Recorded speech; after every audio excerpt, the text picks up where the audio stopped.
Thanks, teachers. This is Amber from TGIF, and thanks so much for putting your trust in my resources. I hope they work in your classroom as well as they do in mine. So since you have already downloaded one of the digital Fact Fluency games, you have found this instruction sheet because you're watching the video. So yay!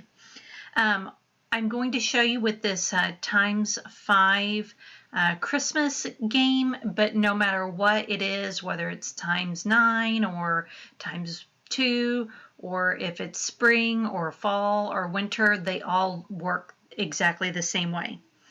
So the first thing you need to do before you do anything else is to make sure right here that you are logged into the account that you're going to use when you use this product. For example, in my Google Classroom, I want to make sure that this is the account that I'm using with my Google Classroom. So that's number one. Number two, on page 3 is where you will click to make a copy of the game. So click that, click Make a Copy, and it'll automatically make a copy for your files.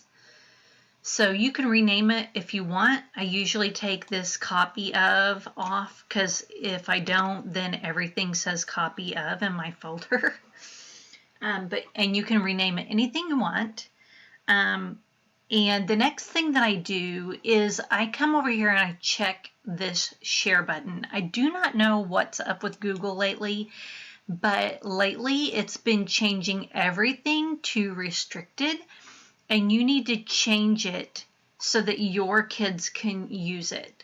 So I usually change this to anyone with the link, or I don't have this capability, but right now because I'm not in my classroom, but if I were in my classroom, it would be anybody in my school district. So change it to anybody in the school district so that the kids can use it, okay?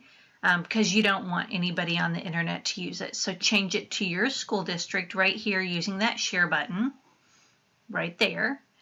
And then the next thing I just want to remind you is you don't want the kids to use it in this edit mode.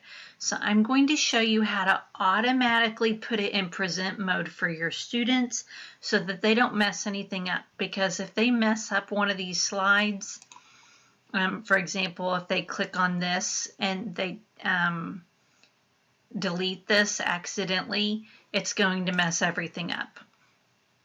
So here's what we're going to do. We're going to copy, whoops, I want all of this, not part of it. There we go. I want to copy all of this. So I'm going to right click and copy this Google address. I'm going to go to my Google Classroom, which by the way, this is a fake Google Classroom, just to show you all. I'm going to add my classwork and create. Now, since this is a digital game, I'm not grading this. So I'm going to add it as material, so it's not graded. I'm going to name it.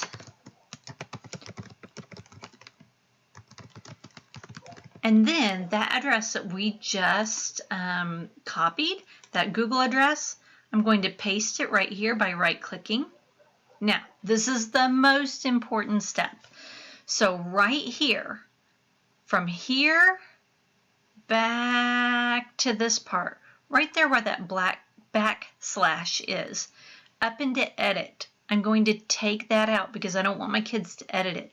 I want to leave that backslash, but take out edit, and I want to change it to no spaces, preview, okay?